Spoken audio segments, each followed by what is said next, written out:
Namaskar. Hello and welcome to 𝗏𝗏𝗙𝗏 channel. I'm your host Sree Iyer. Joining me today is General Harimohan Iyer. The other two generals are traveling today, but they'll be back next Monday. So let's welcome General Harimohan Iyer. Namaskaram, sir. How are you? Namaskaram. Great to be on your show again.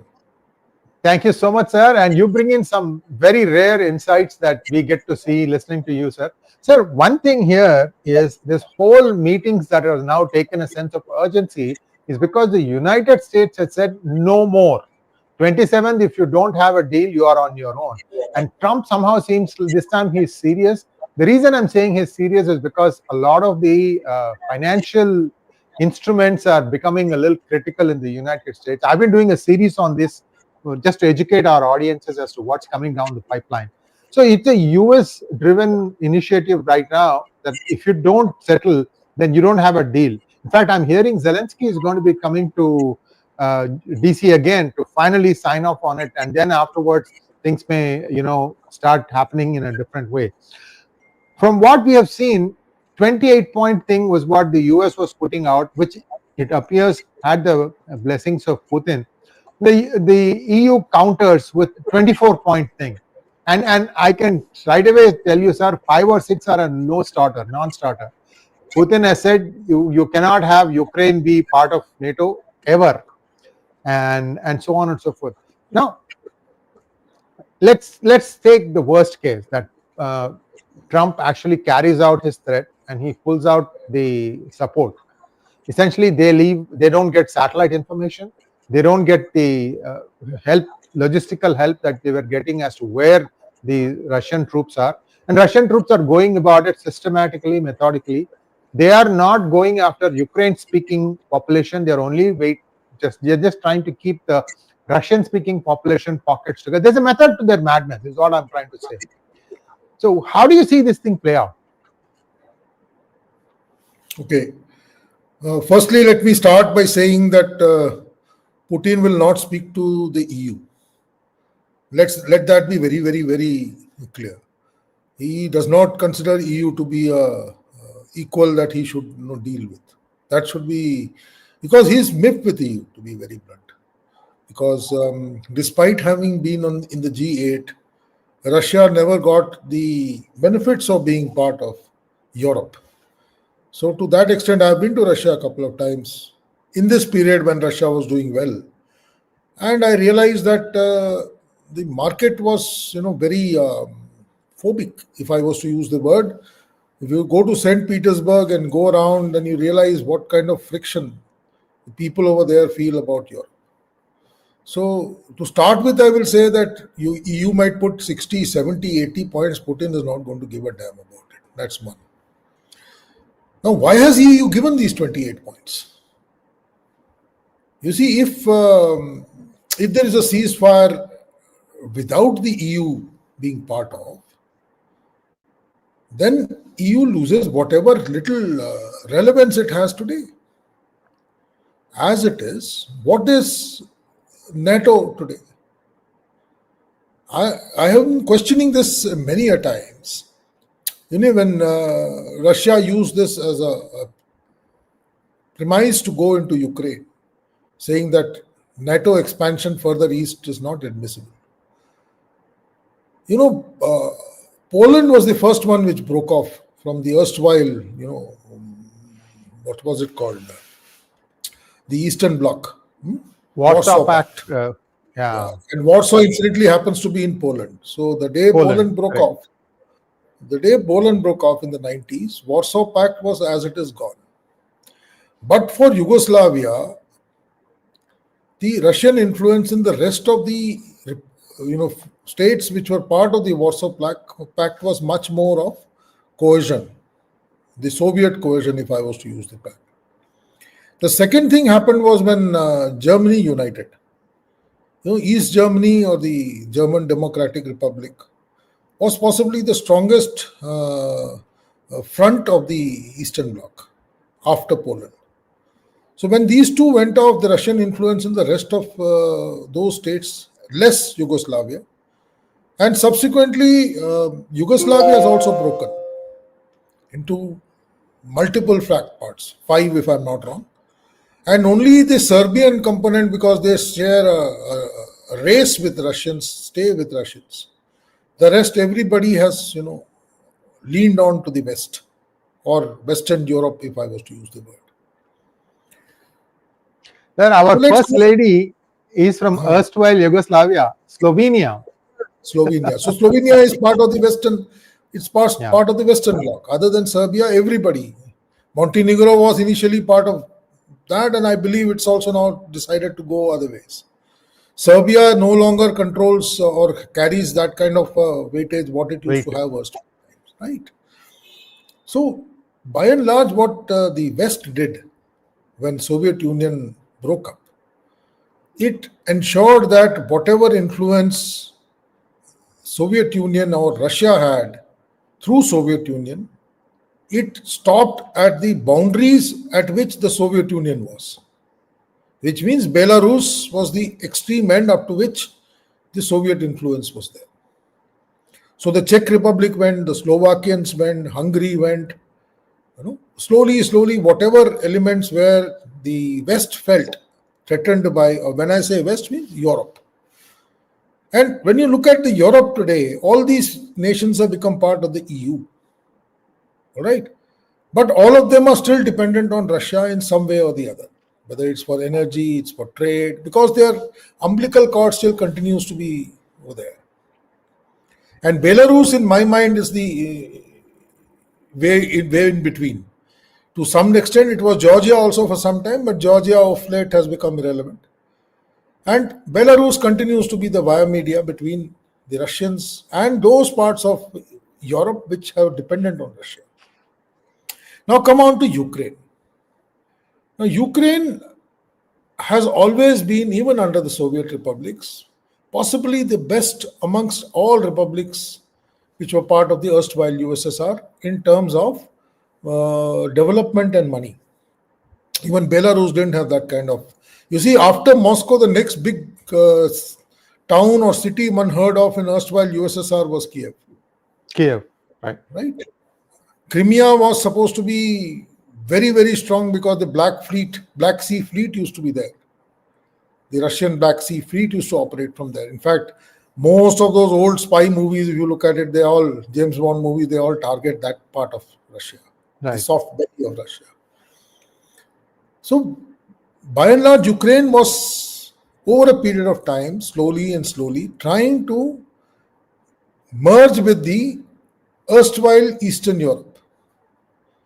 The problem here is, while the other nations had limited allegiance to Soviet Russia, Ukraine used to be a part of Soviet Russia, which meant that Russia has invested a huge amount of its capacities in Ukraine. So when over a period of time, Ukraine also started becoming aggressive, and there is a very large Russian population, especially in the Donbas region of Ukraine. That's the whole crux of this. Bone of contention. Yeah, bone of contention. Up to the river Dnipro, the entire area, it is very rich. It is very rich in natural resources. It is where the money comes to Ukraine from. All right, and it is where the Russian population is there. So Russia speaking, I'm sorry using the word Russian, but Russian speaking, possibly most of them have got ethnic connect with the Russians who are on the other three oblasts which are bordering Ukraine. All right, and this problem was there. Everybody knew it, but possibly Boris Yeltsin, in his tenure as a president, did not want to breach it because Russia was still recovering from what happened after the Soviet Union broke up. Because when a nation breaks up, Soviet Union may be a union of republics, but its assets were spread around all their republics, Kazakhstan, Kyrgyzstan. So there was a period of time Soviet Russia needed to get its act back. And if you look at the period between, let's say, 91, 92 till about 10 years, Russia was actually a non-player in world affairs. It was actually pushed to the backseat. When Boris Yeltsin went, and then there was Medvedev came, and then Putin came. Putin, being a very strong, hard-headed person, he felt that Ukraine should play ball with them. That was the whole game of this. And Ukraine felt that if they can align with the EU, they will be able to get much more benefits than what it is. It's a natural thing. Any nation, any independent nation would like to go where the buck is better. So both had their own reasons for this current conflict. My larger problem is with the EU. When there was an understanding between Gorbachev and I believe George Bush that US will not extend its NATO influence beyond the erstwhile Eastern Bloc countries. It was an understanding. But Europe kept pushing. And the biggest worry for Russia was that there are those fringe states which are towards the south. You have Georgia, you have Azerbaijan, you have Armenia, Turkmenistan. Those are already showing less alliance to Russia and becoming more pro-West, less one or two of them. Again, places which had a lot of investments which came from erstwhile Soviet Russia. So there was a case that should Ukraine fall or go into the other side, then it will be a matter of time when influence of Belarus, which possibly is that, like I said, the bridge between EU and Russia will also go. And Russia will become isolated as far as Europe is concerned, because that is the connect they had with Europe. So that is possibly the reason when I look at the current conflict. And it's not a current conflict, it's happened in parts. You had the Crimea war earlier, and then you had a lot of unrest in Donbass because the Ukrainians felt that the Russian population in these areas supported Russia during the Crimean conflict. So there was a lot of human rights kind of issues which have been substantiated. So there is no need for somebody to come around and say whether it was there or not. So larger point when I bring out all this is, if you look at the way Putin is behaving or Putin is negotiating, he is willing to speak to Zelensky face to face. But he does not want to get into a discussion with the European Union. He does not recognize the European Union to have the kind of weight behind them to negotiate in this case. Now come to the current issue, which is the topic for the day. Let's come down to Donald Trump. Donald Trump has gone into almost 1 year of his presidency, and the first achievement which he wanted to flag, having assumed the office in the White House, or the Oval Office in the White House, was to shut down this Russia-Ukraine war.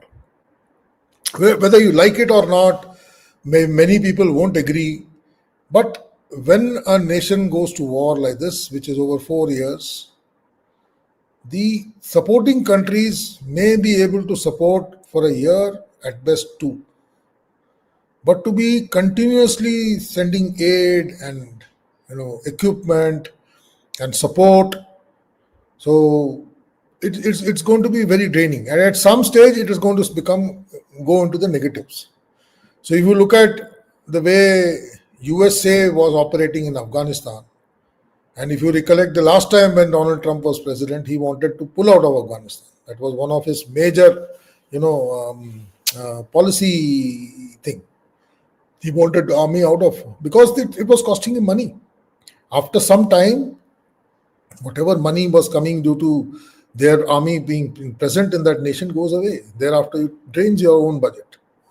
So in the current presidency, the one thing which I feel President Trump wanted to do upfront was to be the one to claim that he stopped this war, because he felt that this was a war which his predecessor, and I keep maintaining it, that majority of President Trump's decisions are based on what his predecessor has done.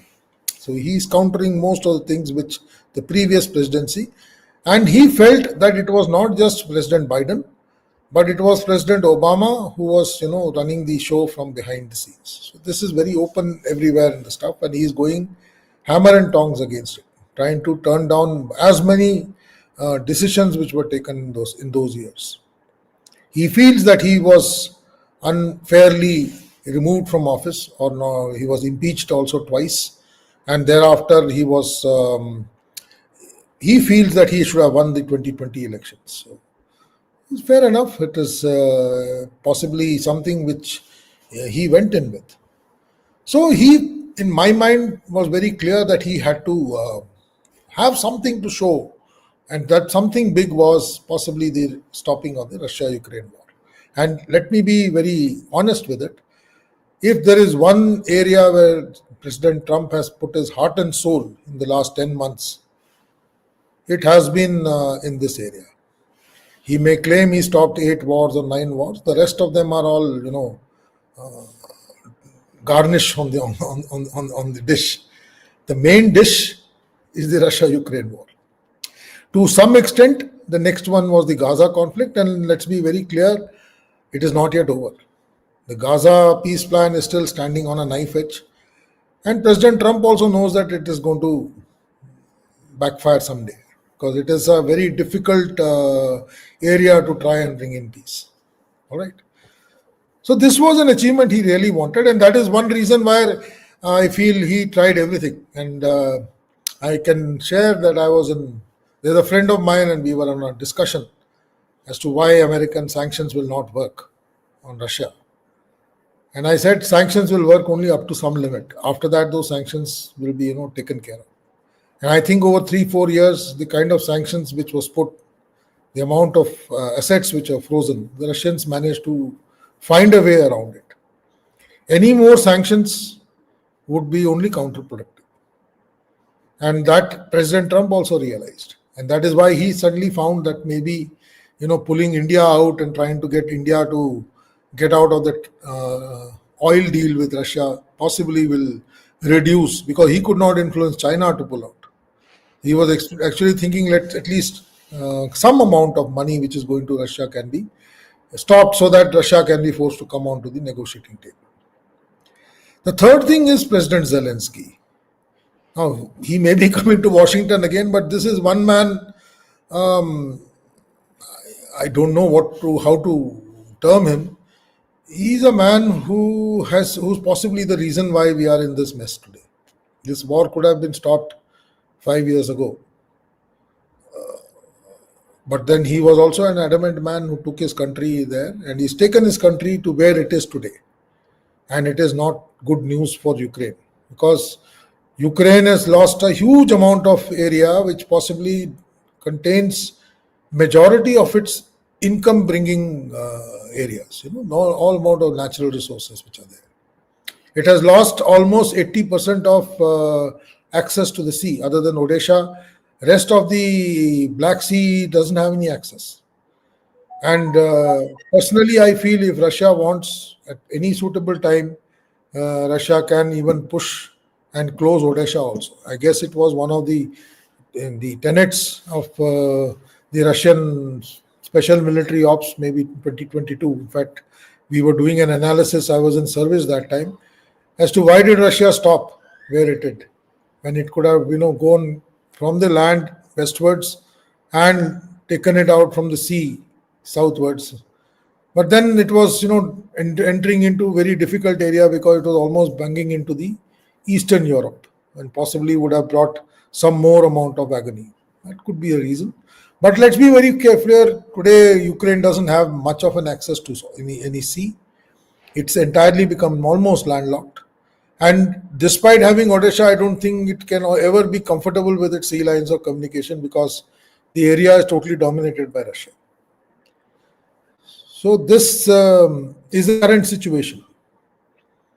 So let's come down to the US plan. And I feel it's a very pragmatic solution, because you have to ask Putin, who's on, at the moment, Russian troops are gaining much more than what is being reported. And come another 6 months' time, post this winter, I don't see Ukraine being able to hold on to the forward line as it is today. It is a very difficult proposition. So the American plan, as I'll see, is a very fair one.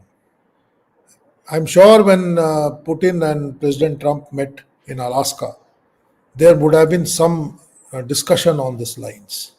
Putin, I'm very sure, must have put down certain of his basic requirements before getting into any agreement. And I guess this plan which USA has developed is falling out of that meeting. I guess this was supposed to have been vetted out, and then they were supposed to go and meet, I think in Hungary, if I'm not wrong, last month, but it got cancelled. Budapest, yeah. Budapest, yeah. So, because Hungary is still that nation which is, keeping a balance between the West and the East. I think it would have been possible at that time, but maybe the draft was not strong enough for America to possibly commit on it. Now, this deadline which President Trump has put on is very amusing because 27th happens to be 4 days away. And right now, there's just a plan which has been floated. So it takes time for, things of this nature to stop. But that having said, I guess it's a fair plan.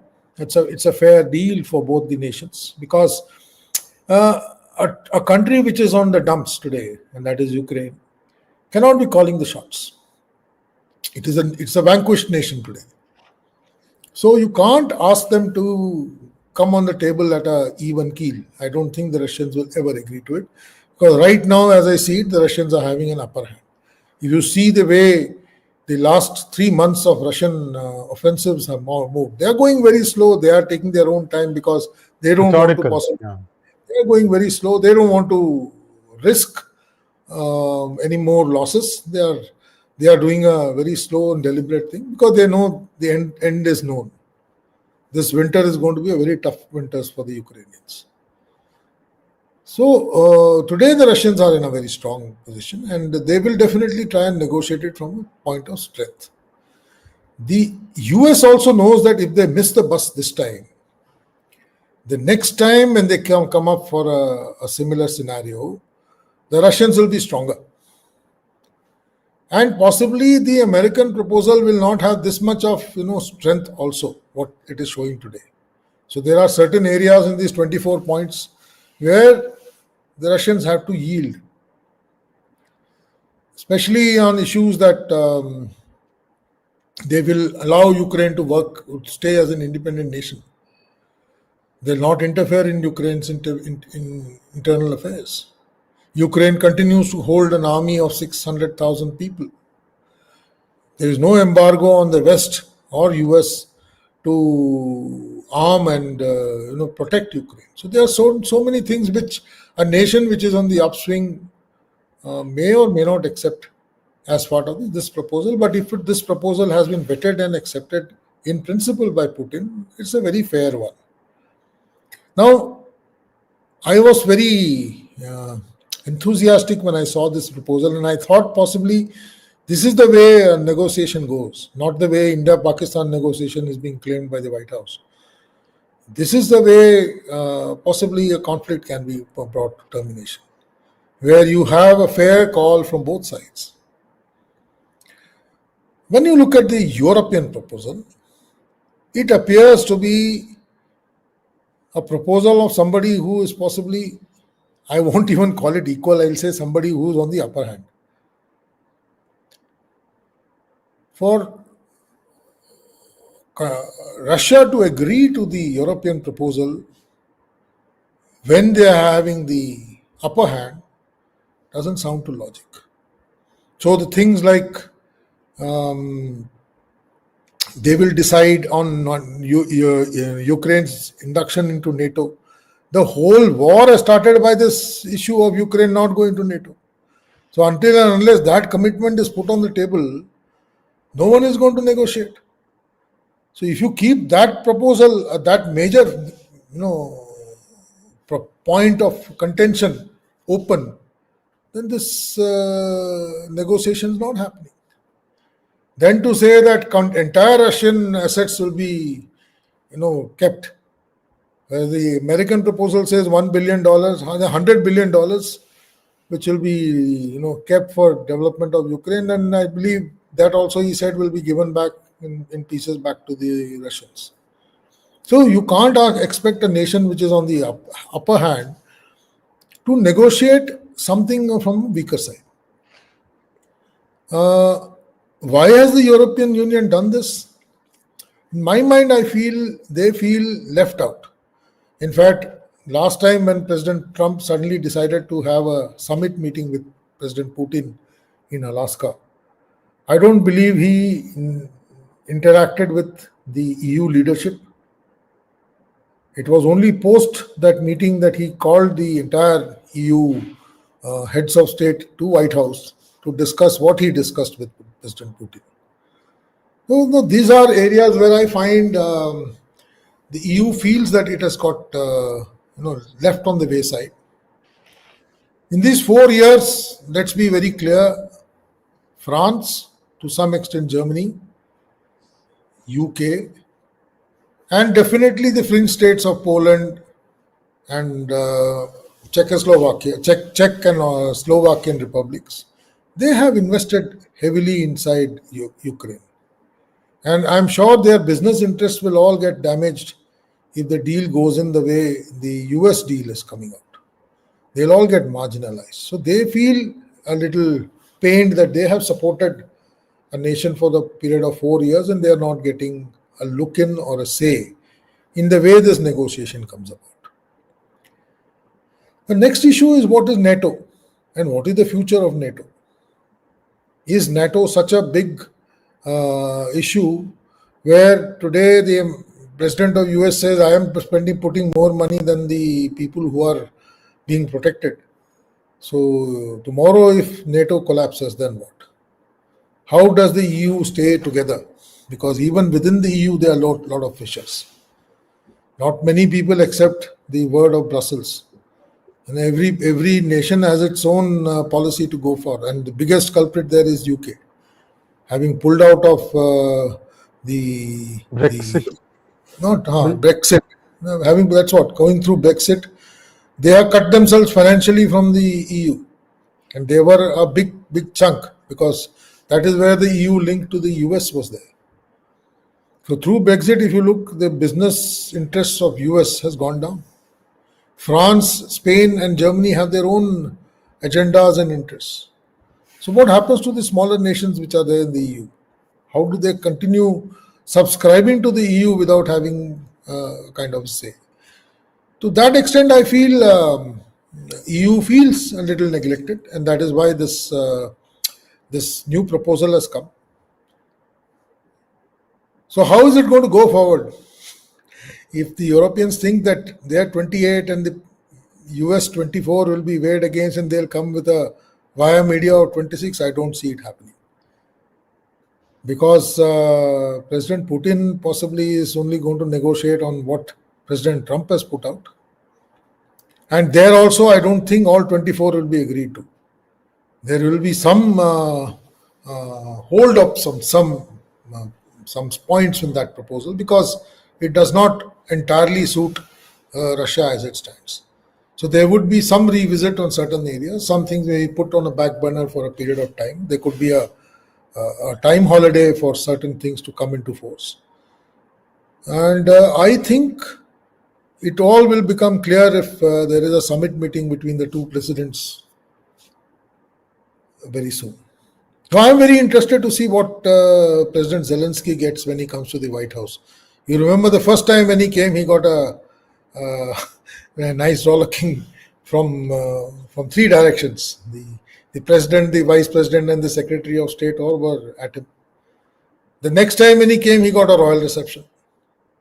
So now he's coming back. Let's see how it goes. Because now we are coming into tested times for President Trump. He needs to do something, show something big. Otherwise, he's losing his midterms are coming very close. And I believe the approval ratings are coming to the 40s.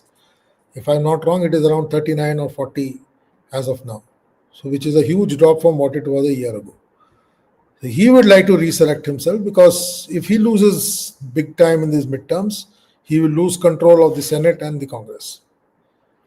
And even in the current Congress and the Senate, he is finding areas where his own flock is not playing along with him. I believe 2 of the bills have been struck down. Even as that, I believe the Congress has even passed that bill on tariff imposition.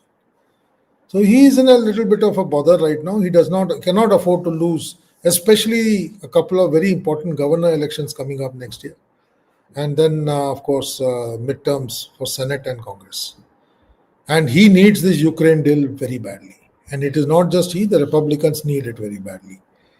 So he will try his very best to yield to large amount of areas where there is contention, possibly hold back some contentious issues and try and get this deal through. Whether he is able to pull the European Union along or the European Union buckles down and comes online, these are difficult decisions to predict today. I, as an analyst, look at it as interesting times. That's why when today this point came about, I said, well, let's discuss it. Because though it is too premature to come to a final analysis as to how things will plan out. But maybe next time, sometime later, we can discuss each of these issues point by point. Once there is some more, communication from two ends on each of these. As of now, there are just 2 proposals which are on the table. And let's see how the Russians react to it. Because even Russia knows that I think it's already December and whatever gains they have got this year, it's going to get frozen because winter is going to be very heavy. And thereafter, the going for this year till next March, April is not going to be much. So would he want to extend it for 1 more year? Because he's also feeling the pain of this battle. Let's be very clear. He may be showing off that he is not getting affected, but yes, 5 years, no nation can afford to be in war. World War lasted for 6 years and a nation which was, controlling the world disappeared after that. Right? They were actually down to their last pennies when the World War ended. And had it extended for another couple of years, UK would have really got obliterated. So it is tough for any nation to be at war for more than, I would say, a month. But for somebody to be at war for more than 5 years, 4 years, is a tough time. I'm definitely looking forward to this proposal being discussed from both ends. And I feel the EU proposal will be pushed to the backside and some way forward with the American proposal will go through. Whether the Ukrainian president agrees to it, like he said, 27th is coming, tomorrow is coming to Washington. So it will be interesting times, whether he accepts it or he bargains with, because he'll now come with the EU proposal and ask President Trump to, add a couple of, or modify the proposal by a couple of areas, because that is how the thing moves, because he also has to survive in Ukraine. So it will be interesting times, and I think I'll stop here and maybe we can discuss. Thank you.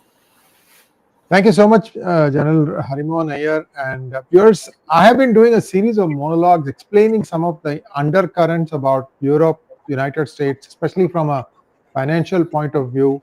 I don't know how many of you had a chance to watch about the Eurozone problem, where you have the European Central Bank, which is setting the monetary policy for the 20 member nations that all use the euro currency, but each of these nations has their own central bank. So fiscal policies are changing from country to country, and this leaves a lot of challenges open. And so this gives you an idea. We probably didn't look at all this. Oh, okay, they have a single currency, everything is fine. No, everything is not fine. A lot of challenges. You have to take a look at that, and there are more such monologues coming. I've already taped them. We are editing and then we are putting them through the stream. For example, the country of Ukraine, the country of Poland, these are all formed only like less than 100 years ago. What Poland is before First World War was a much bigger portion than what it is today. It was not even Poland, it was called Prussia, Prussian Empire. Yeah. So you have to take, and the people that are living in these areas, they have all these old, tribal loyalties. It's just like Afghanistan, only a little bit more polished. And so there are lots of small challenges, small problems, and large problems too. And if the euro itself is looking like it's going to break up, I don't know, God save the countries, because first of all, problems like they are not able to pay pensions in Europe, France, Germany. Germany, because they took on a economically weaker Eastern Germany into the fold, they have really not recovered from that. They needed the cheap oil from Russia to keep their industries going. And when you come in and say no more that, I mean, they are General Harimohan Iyer, anywhere in the Western Europe, whether it is France or Germany or UK, people are screaming that their utility rates, their bills have gone through like not 10-20%, they are talking about multiples of 100%. People just can't afford to pay anymore. Sree, the point is, let's look at Eastern Europe. Yeah. All the countries of Eastern Europe, they were possibly trying to come out of communist or socialist. I won't use the word communist. They were all socialist. And they don't want to go back there. Yeah. They don't want to go back there. They want to become possibly economically forward nations. And whatever they gained in 10-15 years of pulling out of the USSR or the Warsaw Pact, possibly in the last 5 years they have given, because add 2 years of COVID and pandemic also to it. So when you add this 1 + 1, it is a big blow. It is not a hunky-dory anywhere, whether it is Poland, Czech Republic, Slovakia, because all of them are trying to resurrect themselves. So there is a lot of problem in that area. And like you said, Germany has its problems, because East Germany came with a lot of negatives when it came and joined. So it has taken them 20-25 years to somehow come above normal. They don't want to be there. They want to make it the biggest nation. Sorry. Thank you, sir. We have a few questions. I know you have a hard stop. Let's try and see how quickly we can go through the questions. No. I have time. I have 20 minutes with you. Yeah, 20 minutes. And we have, 6 or 7 questions. So, Defense Minister Rajnath Singh today talked about Sindh joining India in near future. This is completely new. What does it imply? We are throttling into an offensive defense. It will be huge. When this point came about, we liberated East Pakistan, right? What did we get? When we liberated East Pakistan, did we annex it? Or let's say last time we were discussing about the Siliguri corridor. Yeah. Did we even get those 25 kilometer or 50 kilometer buffer area inside Siliguri corridor from a nation that we have liberated? In today's world, in fact, after post-World War, there is no annexation. That is a no-no. So even if, let's say, tomorrow Sindh breaks out of Pakistan, it will become possibly a buffer state. It will become a buffer state between India and whatever is left of Pakistan. So be rest assured, it will be like what Bangladesh was maybe a couple of years back. So all this talk about, yes, the only area which we have claims on, and that has been passed in a parliamentary resolution, is Pakistan occupied Jammu and Kashmir, because it is an integral part of India, and therefore we feel that should be given back to us. So if tomorrow for some reason POJK and the areas to the north of it, that is Gilgit-Baltistan and the northern areas, if they tomorrow decide to break away from Pakistan and they offer to join India, I am sure India will be more than welcome to take them on board. But if they tomorrow decide that they'll break away from Pakistan and become an independent buffer state, we cannot turn around and say, no, you are part of India. So to that extent, this statement which he has said, Sindh joining India, I don't think he mentioned India. Possibly, see, Sindh has been in a pot boiler since independence. The major reason, in fact, I think we had a earlier discussion on it sometime when we were discussing Sindoor, not on your channel, on Gunner's site, Gunner Shot. The entire communities who moved in from India, other than Punjabis, all the Muslim families which moved in from India, hinterland, They were all pushed out of Punjab to Sindh, because Sindh those days was all deserts. And they were what was the Muhajirs or refugees, as they term it. So the entire MQM which started over there was for that reason, because they felt that they were cheated. Right? So it's not a new thing that Sindh is on the boil. It has been on a simmer for a very, very long time. Maybe people are talking about Balochistan and Khyber Pakhtunkhwa and all. I have always maintained that Sindh has always been on the same levels. So if there is an implosion in Pakistan, Sindh will also be part of it. Whether it merges with India or it stays as an independent buffer state, these are things to be seen later. But I don't think it will be proper for India to ask or Sindh to become part of India should it break away. It's entirely on the Sindhi population. If they decide that it's better to be part of India and they unilaterally wants to come and join India, it's a different thing. But I don't think India as a nation will like to interfere into these things overtly. Next question. Did Russia go into Ukraine initially to destroy the labs creating viruses, or it was not true? All this talk came about in 2022 when the special military operations was being planned and discussed. Every nation needs a excuse to start some kind of a military operation. It could be like India had to bring Pahalgam to start Op Sindoor, or Pulwama to do the Balakot. So possibly this was one of those reasons which, yes, the US labs were there. They were doing some biological testing, possibly testing of drugs. There was some talk that the Russian population was the one on which all these tests were happening in the Donbass. Then these are all statements without any value or proof. And the basic thing which Russia felt was, it felt that President Gorbachev, when he was the General Secretary of the USSR, and he yielded a lot of Russian lands to Ukraine when both the nations were part of the USSR. So that time possibly did not have a compounding effect because the apex was still controlled by Moscow. But when Soviet Union broke away, the Russians felt that their assets, including a very large chunk of Russian-speaking population, which were ethnically more aligned to Russia, were in the Ukraine. And over a period of time, they felt that they were being mistreated by the Ukrainian-speaking people.